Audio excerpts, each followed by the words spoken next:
Alright, so here's me, Reno, with my hat on, walking back into my room with my friend, Trey, my best friend Trey, and he's just laying there while watching MasterChef. Now, I look at him and I see that he's suffering because I can hear his stomach grumbling. So I'm like, buffet, in response from him.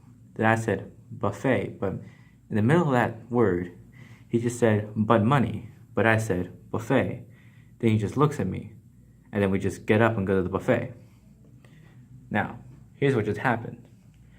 I wanted to send a message. This is going to take too long to write, but I wanted to send a message. I wanted to send, hey Trey, do you want to go to the buffet? So I just said, through a verbal channel, I encoded through a verbal channel, buffet, question mark. And in this case, I'm the sender, and he is the receiver. He doesn't respond, so I say it again, but then he cuts me off. And this time, he says, but money. In this case, he has become the sender, and I have become the receiver. As well as that, he has sent me feedback. Feedback is what the receiver, sends back to the sender after they encode a message. And then the receiver, aka the original sender, decodes the message. Now, I respond back with buffet, and I say it again after he says but money, and we just leave. The reason being is, there was context to what I was saying when I said the second buffet, as well as the first buffet, and when he said money. Now, context. When I said buffet again, it was historical context of what I meant. Because if I repeated buffet after you said but money, that means I'm going to pay for it. So it was based on previous messages.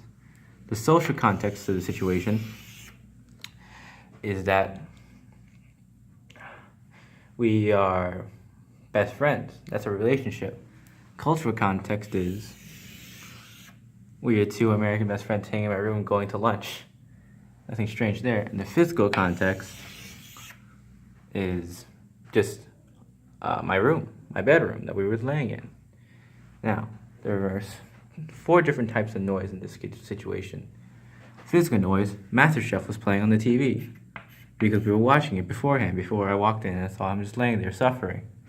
And there's also physiological noise. In this case, there are a couple reasons why he didn't respond. The first one was he couldn't hear me over the sound of his stomach because he was so hungry. The second reason was both intertwining psychological and somatic. When he heard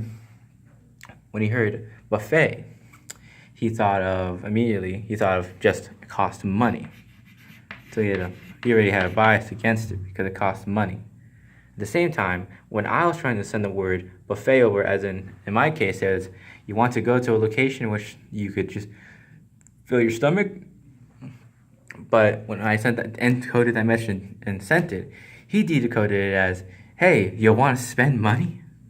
This was later solved by me recommending that I just pay by saying buffet, which has historical context, meaning that I will pay for his food, and so we left.